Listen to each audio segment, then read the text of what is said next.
Valhalla is easily recognized if one comes to see it. The hall is held up by spear shafts. It is roofed by shields. Chainmail is on the benches. Valhalla is easily recognized if one comes to see it. A wolf hangs above the western door and an eagle above him. I think Valhalla has 640 doors if all are counted. 800 Einherjar will walk through each when the day comes to fight Fenrir. There is a goat named Heathenry who stands on Odin's hall and gnaws the limbs of the tree Lerith. That goat fills Valhalla's cups with bright mead from her udders, and drinks will never diminish. This is a reading from Grimness Maw, at least stanza 9 through 10 and stanza 24 through 25. And I want to talk about Valhalla in this episode. I've talked about the afterlife before. I've talked about the different halls and how there might be more than just two places to go if you die within the Norse belief system. And in this video, I really want to break down the misconception that is Valhalla. Victory of Valhalla! What? Bro, you think you're going to Valhalla looking like that? I don't think so. You realize that the majority of people that died in the pre-Christian Scandinavian Germanic society most likely did not die a warrior's death, right? Bro, have you even seen the Vikings TV show? I know what happens. You die in battle, get your weapon, and you're gonna go to Valhalla. I've seen Vikings. It's a great show. I enjoyed it. But you realize we're not Vikings, right? The majority of us will never die in battle. And that's okay. Well, chances are pretty low. Are you going to walk around with an axe and shield and always just in case? Are you going to live your entire life thinking that at some point you might get to die and go to Valhalla? I am getting really tired of carrying around this shield and axe all the time, kind of waiting for my death. It's kind of depressing to always want to just die, you know? I know, when you got into this faith for the first time, you were really excited. But you really need to start realizing that this isn't all shield, swords, and meat horns. There's a lot more to this, right? But bro, Valkyries are pretty hot. You get to fight every day, and then if you die, you get to come back. You get to drink mead. I think Vikings are cool too, still do. But as a practitioner of the modern reconstruction of this faith, I also recognize the fact that this is much different now. Why are you killing my vibe? The majority of people following this modern rendition and reconstruction of this faith will not die a warrior's death. In fact, I would say 99, if not 99.9% of the people that follow this faith in the modern era are actually going to die a warrior's death and have the ability to go to Valhalla. So I know that's a problem, and I know that shatters a lot of your conceptions of this religion, and that's okay, because that's what I'm actually going to talk about in today's video, and that is the problem with Valhalla. Whatever, bro. One more time, I would like to say that I do have a full research video on the Norse Afterlife, which covers Valhalla, Hell, Folkvagner, and all the other halls of the afterlife that may exist. I'll link a card up here so that you can go look at that. It's very strenuous. It's a long video, but I really wanted to give you the facts. But in this video, I wanted to have more of a discussion. I still have some source material to go through with you, but I did just want to have this open forum and discuss this problem we have with Valhalla.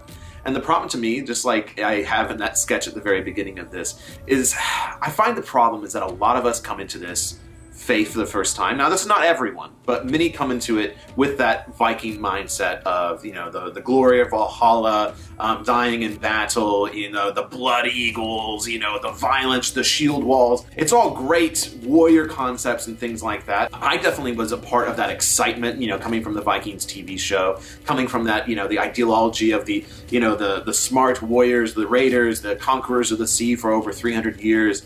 It's a really hard thing to shed away, and by no means does this mean we do not honor those times. We also need to realize that the Viking Age is a small window into the extended history of these gods, of the ancestors, and of the spirituality that all wraps up into the northern lands. The problem with Valhalla is that it's the afterlife we know the most about next to Hell, and there's a lot of misconceptions around it. And a lot of different theories. And the main problem is that there doesn't seem to be one right answer to the afterlife. And so many of us coming from a Christian background or, you know, background of other religions that have more concrete ideas of the afterlife, it can be really hard to accept when getting into Norse paganism for the first time, is that we really don't have a definitive answer on the afterlife. The main factors, I think, that really struggles with Valhalla not only is the sources of the Prose Edda and the Poetic Edda not giving us too much information besides glorifying Valhalla. Hell, it's okay. I mean, you can look into like the Balder story. Balder was killed, he was cremated, and he was in hell. And there was even a celebration in hell when Balder actually arrived. There's another story that I talk about more in my Norse Afterlife video where basically a hero was killed and his lover tried to connect with him, and he actually talks about coming from Valhalla and having to return there as well. So there's some stories talking about Valhalla itself, but again, to actually concretely wrap around it as a modern practitioner of this faith, it's really hard. So what I really do think that breaks down Valhalla and really separates what we need to think about is the archaeological evidence that we have of the funeral ceremonies and how death was handled within Viking Age society. So most of this information for me comes from two books, Myths and Symbols in Pagan Europe by H.R. Ellis Davidson, and this archaeological book called We Call Them Vikings. So interestingly enough, these books do not talk about Valhalla much. Obviously they introduce them as ideas, but then they really dive into what people actually did with the bodies. This is what's interesting to me, is what people actually did for funerals, to me does not coincide with, one, a bad afterlife in the sense of hell if they died a straw death, but two, actually adds to the idea of Valhalla itself. So digging into We Call Them Vikings, I'm going to put on the screen here a picture from this which goes over the many different ways that bodies were handled in the pre-Christian Scandinavian times. It gives three examples, all within the same region around Sweden, on Bornholm, Småland, and Åland. Sorry if I mispronounced those, but in Bornholm it says that there was people were buried, that they were buried in mounds and stone settings. In Småland, they were cremated and then the ashes were put into mounds. And then in Åland, people were both buried in mounds. They were cremated on stone settings and also cremated and buried in mounds. And so there was many different ways that bodies were handled. And in Gotland, there was an emphasis on ships. And this is something, of course, we see across Scandinavia, is that people were buried within ships. And We Call Them Vikings hints that this might be because of the Freyr cult, because he had his ship, and the idea was, and that was the connection, but again, it's just a theory presented by this book. So to me, if you died and went to Valhalla, you wouldn't need anything, right? You wouldn't need your weapons, you wouldn't need food, you wouldn't need things for your travel, because you're being taken and carried off by a Valkyrie to Valhalla. So why be buried with your possessions? Because the idea is that when you're buried with them, you'll take them with you to the next life. And so, to me, this idea of ship burial, which is very prevalent across Scandinavia, shows that death is just a journey, and that when you die, you need things for your journey into the next life. Now, does this mean that we as modern practitioners should be buried with boats and with items and things like that? Maybe not necessarily. I think this is something that we have kind of moved away from society, but maybe. I don't know. That would be interesting. I don't know how people would deal with that as far as like, we might run out of graveyard space pretty darn quick, but it seems to be this emphasis on the journey. And even in some of those regions, when people were cremated, they were put into some form of a boat to carry them to the next life, even after being burned. Moving into burial mounds, this is when we move into Myths and Symbols in Pagan Europe, which barely mentions Valhalla at all and focuses really heavily on burial mounds. And stories that involve people seeking out their ancestors' burial mounds, sleeping on top of the mound, or communicating with the person buried in the mound, and that this was their way of connecting, and that ancestors were within the earth, and that connecting to where they were buried, it was important, and that they could live on through the family. Also suggests that reincarnation was possibly a thing, and that you could be reincarnated down your family line, and that's why it was important to name your children after ancestors, because they might be a rebirth of an ancestor.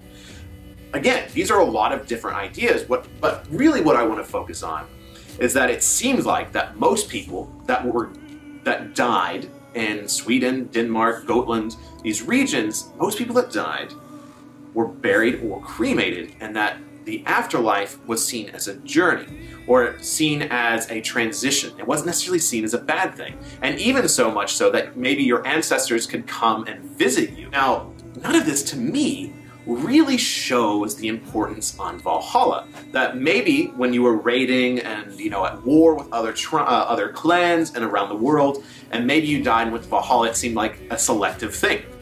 So I think even now in our modern world, Valhalla, just as it was in the past, is a selective thing, and that it's really only for people that die in battle.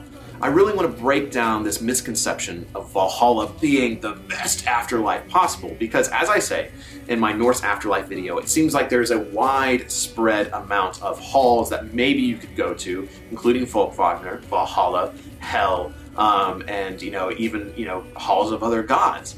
And that's something that I've talked about with other people in this faith, and this is something that's more my idea, my understanding, is that it seems like when we connect to these deities, there's an energy exchange between us as practitioners and the gods as entities. And so I feel as though when my energy dies, when I die, I go to that energy I connect to. Again, this is just my crazy theory into it, but it definitely seems like there's energy that we connect to as practitioners of this faith. There's an energy within inside of us. So it feels like just that's what's going to happen. It's a transition of our personal energy into the unified energy that we are trying to connect to actively. Again, just my idea. But it seems like what the ancestors understood is that death was a journey, that Valhalla wasn't the most important afterlife, and that it was a very glorified thing, but not for everybody. It seems like most people that die now, following this faith in the modern world, will have very similar experiences to the people that died in the pre-Christian Scandinavian and Germanic times. And perhaps, I'm not sure, as far as funeral customs, it would be kind of cool to have who doesn't want to have a Viking ship lit on fire, sent out to sea? Don't know how legal that is. I don't know how legal it is to have a ship buried with all of your possessions with a burial mound on top. Not sure. What I ended with on the Norse Afterlife video, what I'm going to end with here now, is that line from the Havamal that talks about how, cattle die, men die, you yourself will also die, but there's one thing that never dies, and it's the reputation of those who have died. So work to live a good life, gain a good reputation so that those who remember you and those who honor you will continue to carry your stories and your name for dozens of generations. And that can be done through friends, family, children, all those things. But that is the only thing that really exists here in Midgard when we actually do die. Research what you can of this faith, because there's so much to look into, so many scraps of information that can help influence your practice now. Folk, until next time, and until the hall, Skull.